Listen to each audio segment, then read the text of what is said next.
नमस्कार दोस्तों। आज है 22 अक्टूबर और आज हम 22 अक्टूबर को 21 और 22 अक्टूबर दोनों दिन की महत्वपूर्ण खबरों के बारे में पढ़ेंगे। तो चलिए देर न करते हुए स्टार्ट करते हैं। अपना पहला क्वेश्चन है, गगनयान मिशन के क्रू मॉड्यूल का सफल परीक्षण कहाँ से किया गया है? पहला ऑप्शन है हमारा आंध्र प्रदेश, दूसरा है गुजरात, तीसरा है उड़ीसा, चौथा है इनमें से कोई नहीं। तो हमारा जो राइट आंसर है वो है आंध्र प्रदेश। अभी हाल ही में कल के दिन जो है गगनयान मिशन लॉन्च किया गया है। तो गगनयान मिशन में जो उसका क्रू मॉड्यूल था, क्रू मॉड्यूल क्या होता है? एक कवच टाइप का है। क्या है? एक कवच है इधर पे, जैसा कि आप इसमें एक देख सकते हैं। इसको आसमान तक भेजा गया है और बाद में वहाँ पे उसको फ्री कर दिया गया है और पैराशूट के थ्रू उसकी लैंडिंग कराई गई है। इसका जो मुख्य उद्देश्य है इसमें ये था कि अंतरिक्ष में लोगों को जो भेजने का प्रोग्राम बना रहा है इसरो, वहाँ पे लोगों को कैसे भेजा जाए। मान लीजिए आगे जाके अगर ऊपर पहुँच जाते हैं या फिर बीच में कोई सिस्टम ख़राब हो जाता है तो फिर वो लोग बीच में दिक्कत हो जाएगी, तो वो लोग वापस नीचे कैसे आएंगे उसके लिए ये परीक्षण किया गया है। तो आप देख सकते हैं जब ये परीक्षण किया गया तो ये क्रू मॉड्यूल है। क्रू मॉड्यूल क्या है? एक कवच टाइप का, अगर आप देखें तो ऐसे एक कवच टाइप का है। इस कवच में क्या होगा कि जो लोग जाएंगे अंतरिक्ष में, जो लोग जाएंगे वो इसमें बैठ करके जाएंगे। तो इसका परीक्षण किया गया है और इसमें पेलोड का भी परीक्षण किया गया है। पेलोड यानी कि उसका जो वेट होता है कि कितने वेट तक को ऊपर ले जाया जा सकता है। तो ये जो गगनयान मिशन के क्रू मॉड्यूल का सफल परीक्षण जो किया गया है ये आंध्र प्रदेश से किया गया है। आंध्र प्रदेश में किस जगह से? आंध्र प्रदेश के श्रीहरिकोटा से। कहाँ से? आंध्र प्रदेश के श्रीहरिकोटा से परीक्षण किया गया है। और आप सबको ये मालूम होना चाहिए कि श्रीहरिकोटा में जो है सतीश धवन अंतरिक्ष केंद्र है। श्रीहरिकोटा में क्या? सतीश धवन अंतरिक्ष केंद्र है। तो इसी केंद्र से इस मिशन का सफलतापूर्वक परीक्षण किया गया है। चलिए इन परीक्षण हुए हैं तो जो भारत के एजेंसी है इसरो, उसने कौन कौन से और प्रोजेक्ट चल रहे हैं उसके जो भविष्य में लॉन्च किए जाएंगे उनके बारे में भी जानते हैं। तो पहला जो है कि भारत अंतरिक्ष में मनुष्य को कब भेजेगा? अंतरिक्ष में मनुष्य को कब तक भेजेगा? तो ये भारत की प्लानिंग है कि 2025 तक मनुष्य को अंतरिक्ष में भेज दिया जाए। इसीलिए 2023 में अभी हाल ही कल के दिन गगनयान का परीक्षण किया गया है। अगला क्वेश्चन इसी से बनता है कि भारत स्पेस स्टेशन कब तक बनाएगा? स्पेस स्टेशन ये प्रोग्राम चल रहे हैं, यानी कि इसरो इन सब चीज़ों की तैयारी कर रहा है। तो इसका रखा गया है कि 2035 में भारत अपना स्पेस स्टेशन बना लेगा। अगला है कि चांद पर भारत मनुष्य कब तक भेजेगा? चांद पर मनुष्य कब तक भेजा जाएगा? किसके द्वारा? इंडिया के द्वारा। तो इसका जो प्रोजेक्ट है ये 2040 के अंत तक ये प्रोजेक्ट रखा गया है कि ये 3 प्रोजेक्ट जो मुख्य हैं, बल्कि भारत की दृष्टि से नहीं पूरे विश्व की दृष्टि से ये बहुत महत्वपूर्ण प्रोजेक्ट होंगे। एक पहला अंतरिक्ष में मनुष्य इसरो कब तक भेजेगा? 2025 का ये प्रोग्राम है। स्पेस स्टेशन भारत का जो लक्ष्य बनाने का 2035 तक है और चांद पर मनुष्य 2040 में भेजने की प्लानिंग है और इस पर कार्य किया जा रहा है। तो चलिए और आगे देखते हैं अपने जो और भी क्वेश्चन है। अभी आपने हाल ही में न्यूज़ में पढ़ा होगा कि जो पाकिस्तान के पूर्व पीएम थे वो वापस पाकिस्तान आ गए हैं। वो कौन है? उनका क्या नाम है? तो पहला ऑप्शन है हमारा नवाज शरीफ, दूसरा है शहबाज शरीफ, तीसरा है इमरान खान, चौथा है इनमें से कोई नहीं। तो हमारा राइट आंसर है नवाज शरीफ। फोटो में इनको आप देख सकते हैं। ये पाकिस्तान के क्या थे? पूर्व पीएम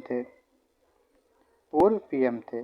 इनको भ्रष्टाचार के आरोप इनके ऊपर सिद्ध हुए थे तो इनको पाकिस्तान जो कोर्ट होती हैं उनके द्वारा सज़ा सुनाई गई थी। लेकिन इन्होंने अपने इलाज के चलते, किसी बीमारी के चलते ये विदेश चले गए थे इलाज कराने और ये पुनः अपने देश पाकिस्तान वापस आए। थोड़ा और जान लेते हैं। जो वर्तमान पे जो पाकिस्तान के जो पीएम है वो कौन है? शहबाज शरीफ। शहबाज शरीफ कौन है? नवाज शरीफ के भाई ही हैं। ये बात आप लोग याद रखिएगा। और जो शहबाज शरीफ के पहले जो पीएम थे वो कौन थे? इमरान खान थे। इमरान खान क्या थे? पाकिस्तान के क्रिकेटर थे और ये फिर पाकिस्तान के पीएम बने। और एक बात आप क्वेश्चन एक याद रखिएगा, अभी तक ऐसा कौन सा देश है जिसकी सरकार अपना कार्यकाल आज तक पूरा ही नहीं कर पाई? जैसे भारत में प्रधानमंत्री का कार्यकाल 5 साल तक होता है। मान लीजिए कोई भी प्रधानमंत्री भारत का 5 साल तक शासन न कर पाए और बीच में उसकी सरकार गिरा दी जाए, सेम उसी प्रकार ऐसा विश्व का कौन सा देश है जिसकी कभी भी पूर्णतः सरकार नहीं चली है, 5 सालों तक उसकी सरकार नहीं चली है आज़ादी से लेके अब तक? तो वो भी कौन सा? पाकिस्तान है।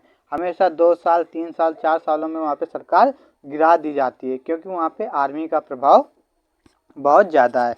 अभी और अगर देखें तो इसमें कि भारत और पाकिस्तान के बीच कौन सी सीमा है, तो वो देख लें। चूँकि ऐसे भारत का वो है, तो ये पाक अगर मान लिया जाए, ये इंडिया मान लिया जाए, तो ये जो लाइन है ये रेड क्लिफ लाइन है। कौन सी? Red cliff line. ओके, तो भारत और पाकिस्तान के बीच जो बॉर्डर है वो किस नाम से जाना जाता है? रेड क्लिफ के नाम से जाना जाता है। तो चलिए अब आगे देखते हैं। अगला क्वेश्चन है हमारा, भारतीय सैन्य विरासत महोत्सव कहाँ आयोजित किया गया है? तो पहला ऑप्शन है हमारा जम्मू कश्मीर, दूसरा ऑप्शन है नई दिल्ली, तीसरा है गुजरात, चौथा है इनमें से कोई नहीं। तो अपना जो राइट आंसर है वो है नई दिल्ली में। जो भारतीय सैन्य विरासत महोत्सव है ये नई दिल्ली में मनाया गया है। और ये अगर देखा जाए तो ये प्रोजेक्ट उद्भव, क्या प्रोजेक्ट उद्भव के नाम से भी जाना जाता है। यह कह सकते हैं प्रोजेक्ट उद्भव लॉन्च किया गया है। किसके द्वारा किया गया है? तो ये जो रक्षा मंत्री अपने यहाँ के कौन? राजनाथ सिंह जी ने इसका उद्घाटन किया है। ओके, इसमें ये प्रोजेक्ट उद्भव है क्या, इसके बारे में थोड़ा जान लेते हैं। इसमें देख सकते हैं भारतीय सैन्य विरासत महोत्सव। तो प्रोजेक्ट उद्भव का जो मेन उद्देश्य है वो है कि वर्तमान में जो नई नई टेक्नोलॉजी विकसित हो रही हैं उनका भारतीय सेना द्वारा उपयोग करना, तथा भारतीय इतिहास में राजा महाराजाओं के द्वारा जैसे युद्ध लड़े जाते थे बिना शस्त्र के, तलवारों के द्वारा और भी अन्य हथियारों के द्वारा, तथा बिना शस्त्रों के भी वो युद्ध लड़ा करते थे। तो उन सब टेक्नोलॉजी को, कौन सी जो नई टेक्नोलॉजी आ रही है, जो अपने इतिहास की टेक्नोलॉजी आ रही है, इन सब टेक्नोलॉजीज को सीखना ही इस प्रोजेक्ट उद्भव का मुख्य उद्देश्य है। तो आप लोग याद रखिएगा, यानी कि अपना जो पास्ट रहा है, भारतीय इतिहास रहा है, उसमें कैसे युद्ध लड़े जाते थे, ओके, उस वो तकनीकी को भी सीखना, और जो वर्तमान में नई नई तकनीकियाँ आ रही हैं उन तकनीकियों को भी भारतीय सेना को सिखाना, ताकि वो युद्ध बड़ी कुशलता से लड़ सकें। तो चलिए आगे देखते हैं। अगला क्वेश्चन है हमारा, पुलिस स्मृति दिवस कब मनाया गया? तो पहला ऑप्शन है हमारा 20 अक्टूबर, दूसरा है 21 अक्टूबर, तीसरा है 22 अक्टूबर, चौथा है इनमें से कोई नहीं। तो जो हमारा राइट आंसर होगा वो होगा 21 अक्टूबर। अभी हाल ही में कल के दिन 21 अक्टूबर था और पुलिस स्मृति दिवस मनाया गया है। तो चलिए आगे देखते हैं। अगला क्वेश्चन है कि पैरा एशियाई खेलों का शुभारंभ कहाँ किया गया? तो पहला ऑप्शन है भारत, दूसरा है जापान, तीसरा है चीन, चौथा है इनमें से कोई नहीं। तो राइट आंसर है हमारा चीन। चीन के हांगझाओ, कहाँ पे? हांगझाओ में इसका शुभारंभ किया गया है। पैरा एशिया खेल का क्या मतलब है? अभी आपने देखा होगा कि एशियन गेम जो हुए हैं, एशियन गेम्स जो हुए हैं वो भी चीन के हांगझाओ में हुए हैं। तो जो पैरा एशिया, पैरा का मतलब होता है विकलांग, ओके, जो विकलांग खिलाड़ी हैं उनके गेम्स यहाँ पे खेले जाएंगे। तो पैरा एशियाई खेलों का शुभारंभ कहाँ पे किया गया है? चीन के हांगझाओ में। ये समुद्र तटीय राज्य है। ओके, अब इसको देख लें, एशियन गेम्स अभी हाल ही में एशियन गेम हुए थे, तो उसमें भारत ने टोटल 107 पदक जीते थे। उनमें से क्या थे? 28 स्वर्ण पदक थे और 38 रजत पदक थे, ओके, और 41 जो थे वो कौन से थे? कांस्य पदक थे। ये क्या हो गया? स्वर्ण पदक। तो ये भारत के पदकों की लिस्ट है, आप लोग याद रखिएगा कि 38 जो है स्वर्ण पदक जीते थे, 28 जो है स्वर्ण पदक भारत द्वारा जीते गए थे, 38 रजत पदक जीते गए थे और 41 कांस्य पदक जीते गए थे एशियंस गेम्स में, जो कि अभी हाल ही में कुछ टाइम पहले समाप्त हुए हैं। वो कहाँ पे आयोजित हुए थे? हांगझाओ चीन में आयोजित हुआ था और भारत टोटल 107 मेडल लेकर आया था। तो चलिए और आगे देखते हैं। अभी हाल ही में विश्व मौसम विभाग द्वारा ऐसी चेतावनी दी गई कि अरब सागर में एक तूफान उठने वाला है। उसका क्या नाम दिया गया है? तो पहला ऑप्शन है हमारा तेज, ओके। दूसरा है हमारा विपर्जॉय, ओके, इसका नाम भी आप सुन चुके होंगे, विपर्जॉय। तीसरा है बवंडर। तो हमारा जो राइट आंसर है वो है तेज। तो अरब सागर में अभी तेज नाम का एक तूफान उठने वाला है। अभी इसमें ये चेतावनी दी गई है, ये भारत है और इधर देखा जाएगा तो इस साइड वर्ल्ड मैप में तो इधर यमन पड़ता है, ओके। तो ऐसी चेतावनी दी गई है कि ये मोस्टली चांसेस हैं कि यमन की तरफ मुड़ जाएगा। अगर ये यमन की तरफ नहीं मुड़ा तो भारत के ये तटीय क्षेत्रों से ये तूफान टकराएगा और जानते हैं तूफान टकराएगा तो नुकसान होना ही है, ओके। लोगों की रहने की व्यवस्था खराब होगी, उनको एक जगह से दूसरी जगह शिफ्ट होना पड़ेगा, ये सब चीज़ देखते हुए। चलिए अब आगे देखते हैं। अभी हाल ही में एक निर्णय आया सुप्रीम कोर्ट द्वारा कि सीवर में होने वाली मौतों के मामले में सुप्रीम कोर्ट ने कितने लाख का मुआवजा देने का जो है आदेश दिया है, ओके। कैसा आदेश दिया कि जो केंद्र सरकार है वो सीवर में जो कर्मचारी काम करते हैं सफाई के लिए, उसमें बहुत सारे कर्मचारियों की मौत हो जाती है क्योंकि बहुत सारी गंदगी होती है, उसमें विभिन्न प्रकार की गैसें बनती हैं जिसमें ऑक्सीजन की मात्रा न के बराबर ही होती है, इससे काफ़ी कर्मचारियों की मृत्यु भी हो जाती है। तो सुप्रीम कोर्ट ने कहा कि इनके मुआवजे को बढ़ाया जाए और सुप्रीम कोर्ट ने एक फिक्स मुआवजे की बात कही। तो कितने मुआवजे की बात कही वो देखते हैं। पहला ऑप्शन है हमारा 25 लाख, दूसरा है 30 लाख, तीसरा है 35 लाख, चौथा इनमें से कोई नहीं। तो सुप्रीम कोर्ट ने कहा है कि सीवर सफाई कर्मचारियों को 30 लाख का मुआवजा दिया जाए जिनकी इसमें मृत्यु हो जाती है। तो चलिए अगला क्वेश्चन देखते हैं। कस्तूरी कॉटन भारत की वेबसाइट किसके द्वारा लॉन्च की गई? तो पहला जो ऑप्शन है हमारा नरेंद्र मोदी, दूसरा है पीयूष गोयल, तीसरा है अमित शाह, चौथा है इनमें से कोई नहीं। तो जो राइट आंसर है वो हमारा पीयूष गोयल है, जो सूती वस्त्र मंत्री हैं ये, ओके।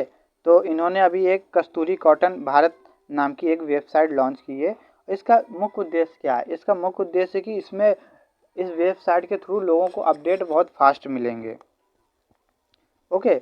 इसमें लोग बहुत जल्दी अपडेटेड रहेंगे। इस वेबसाइट के थ्रू कॉटन के बारे में कस्तूरी कॉटन के बारे में सारी जानकारियाँ बहुत ही ईजी और बहुत ही जल्दी प्राप्त की जा सकेंगी। तो चलिए अब आगे देखते हैं। अब हमारा अगला क्वेश्चन है, भारतीय नौसेना द्वारा मिलन 24 अभ्यास किस स्थान पर आयोजित किया गया है? तो पहला ऑप्शन है पुदुचेरी, दूसरा है विशाखापट्टनम, तीसरा है चेन्नई, चौथा है इनमें से कोई नहीं। तो अपना राइट आंसर जो है वो है विशाखापट्टनम में अभी भारतीय नौसेना द्वारा मिलन 24 अभ्यास का आयोजन किया गया है। तो ये अभ्यास हो गया और अब अभी मुख्य और जो अभ्यास हुए हैं उनके बारे में भी जान लेते हैं। अभी एक अभ्यास हुआ है ब्राइट स्टार, ओके। ये कहाँ पे हुआ? ये मिस्र में हुआ है।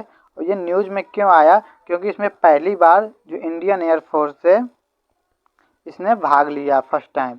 तो वैसे अभ्यास तो होते रहते हैं, वो तो फिक्स रहता है कि इस देश के साथ ये अभ्यास होना है। जैसे सूर्य किरण जो है चीन के साथ होता है, चीन जो थल सेना है उसके साथ और भारतीय थल सेना के साथ, वैसे ही एक्सरसाइज होती रहती हैं। लेकिन जो नई एक्सरसाइजें हैं जिनमें भारत पार्टिसिपेट कर रहा है, ये एक ऐसी एक्सरसाइज हैं जिनमें जो कि एग्जाम्स में पूछी जा सकती हैं। तो ब्राइट स्टार कहाँ पे हुई है? मिस्र में हुई है और इसमें भारतीय वायुसेना ने पहली बार भाग लिया है। एक ही अपनी ए ऑसिंडेक्स, ओके। तो इसमें क्या है? आ से ऑस्ट्रेलिया और इंडेक्स से इंडिया। तो इसमें आपको क्या पता चल गया, ऑस्ट्रेलिया है और इंडिया है। कहाँ पे ये आयोजित की गई है, ये आयोजित की गई है ऑस्ट्रेलिया के सिडनी में। कहाँ पे, सिडनी में। ओके, तो ये भी हमारा हो गया। अगला है सी कैट।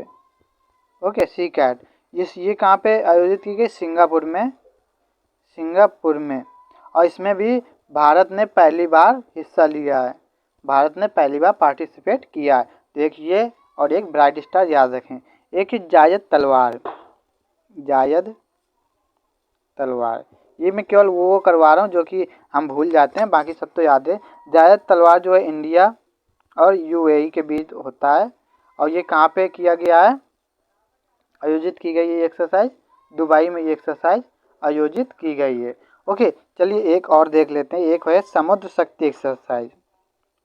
समुद्र शक्ति से जानते हैं आपकी नौसेना के बीच ही होगा। तो ये भारत और किसके बीच, इंडोनेशिया के बीच।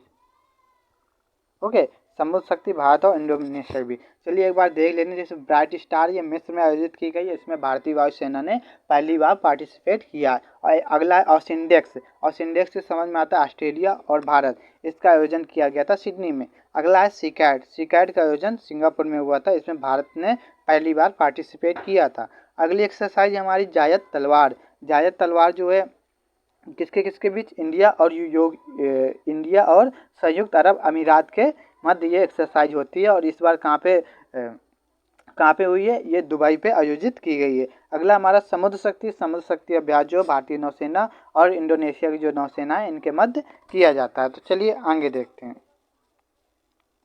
अगला क्वेश्चन हमारा, देश का सबसे ऊंचा तिरंगा कहाँ पे लहराया गया है या लगाया गया है। ओके, तो पहला ऑप्शन है हमारा अमृतसर, दूसरा है ले, तीसरा जम्मू, चौथा इनमें से कोई नहीं। तो राइट आंसर है हमारा अमृतसर, ले मत करिएगा। ओके, अभी जो प्रेजेंट टाइम पे करंट में जो जहाँ पे तिरंगा फहराया गया वो क्या है, अमृतसर है। ये अपने देखे होंगे जो हाईवे बनाते रहते हैं। ओके, रोड मंत्री बोल सकते हैं या हाईवे मंत्री बोल सकते हैं, कौन है, नितिन गडकरी। इनके द्वारा ये झंडा, तिरंगा झंडा फहराया गया है। कहाँ पे, अमृतसर में। अब ये भारत का सबसे ऊंचा तिरंगा है। और अगर अमृतसर से पहले की बात की जाए तो सबसे ऊंचा तिरंगा कहाँ पे लहराया गया था, लेह में लहराया गया था। तो अब ये क्या है, ये सेकेंड नंबर का हाईएस्ट हो गया। अब फर्स्ट नंबर का क्या हो गया, अमृतसर हो गया।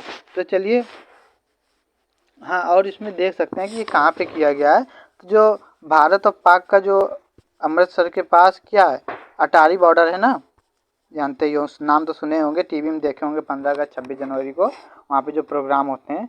तो अटारी बॉर्डर पे ये लहराया गया है, किसके द्वारा, नितिन गडकरी जी द्वारा इन्होंने उद्घाटन किया है। चलिए अगला क्वेश्चन देखते हैं, और यही हमारा क्या है, लास्ट क्वेश्चन भी है, जो कि लास्ट क्वेश्चन सबसे ज़्यादा इंपॉर्टेंट है, ज़रूर इसको याद कर लें। हाल ही में UNWTO ने किस राज्य के घोरडो, इसको कैसे लिखेंगे बता दे रहा हूँ हिंदी में, घोरडो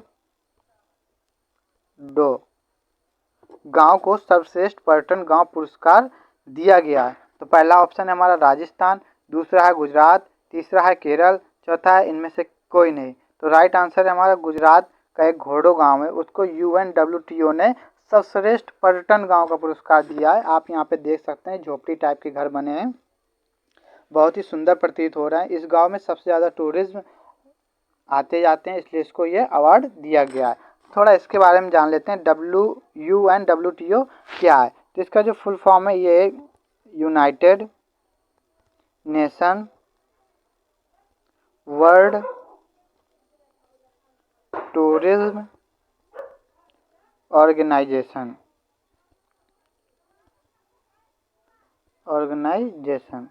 ओके, तो क्या United Nation World Tourism Organization, इसकी स्थापना कब हुई थी, 1975 में हुई थी। ये बात आप लोग याद रखिएगा। और इसका हेडक्वार्टर भी पूछा जा सकता है।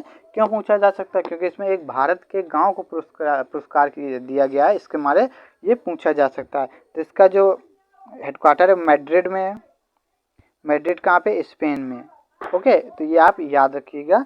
ये फोटो में इस गांव की फोटो देख सकते हैं आप। तो आज की हमारी और 21 अक्टूबर और 20 अक्टूबर की, सॉरी 21 अक्टूबर और 22 अक्टूबर की हमारी ये करंट अफेयर यहाँ पे समाप्त होते हुए आपको ये क्लास कैसी लगी कमेंट में ज़रूर बताएं और अपने दोस्तों के साथ भी शेयर करें। Thank you.